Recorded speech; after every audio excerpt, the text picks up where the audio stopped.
యాక్చువల్గా తెలంగాణ రాకముందు అందరూ టీజీ అనే గుండెల మీద కొట్టారు కానీ వాళ్ళు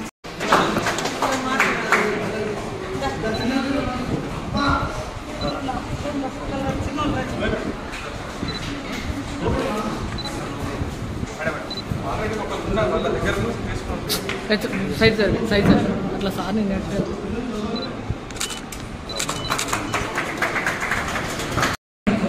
నేను మాట్లాడితే అంటే మాకంటే పెద్దవాళ్ళ దగ్గర పోయినప్పుడు కొత్త ప్రదేశాల్లో పోయినప్పుడు మేము కూడా భయపడతాం ఎక్కడ తప్పిపోతే ఏమనుకుంటాం. కానీ ప్రాక్టీస్ ఈజ్ వెరీ ఇంపార్టెంట్. మనం ఖచ్చితంగా మీరు ఇంతమంది రెగ్యులర్గా ఒక దగ్గర కూర్చుంటారు కాబట్టి ఓపెన్గా తప్పులైనా కూడా ఇంగ్లీష్ కానీ లేదా తెలుగులో కూడా స్పీచెస్ ఇచ్చేటట్టుగా మాట్లాడుతుంటేనే వర్డ్స్ అనేది ఎట్లా పలకాలి ఎట్లా చెప్పాలి అనే ఫ్లూయెన్సీ కూడా వస్తూ ఉంటుంది. సో మీరు అందరూ కూడా బాగా చదువుకోవాలి. ఇప్పుడు మన గవర్నమెంట్ సీఎం రేవంత్ రెడ్డి గారి ఆధ్వర్యంలో మరి మీరు స్కూల్ స్టార్ట్ అయిన మొదటి రోజే పుస్తకాలు బుక్స్ ఇస్తా ఉన్నాము, ఆల్రెడీ ఇచ్చినాము. ఈరోజు కూడా కొన్ని కంప్యూటర్లు అదేవిధంగా పుస్తకాలు మీకు మరి గవర్నమెంట్ ఇచ్చేదాన్ని ఒకసారి మనం చూస్తా ఉన్నాం. అందరూ బాగా చదువుకోవాలి.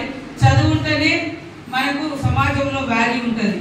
జ్ఞానం ఉంటేనే సంస్కారం కూడా మనం కొంచెం నేర్చుకుంటేనే జ్ఞానము సంస్కారం చదువు ఇవి ఉంటే ఎక్కడ వెళ్ళినా బతకగలుగుతాము. చదువు లేకుంటే మరి మన కుటుంబాలు ఎట్లయితే నిరక్షరాస్యులుగా ఇబ్బంది పడుతున్నారో మనం కూడా ఆ పరిస్థితి వస్తుంది.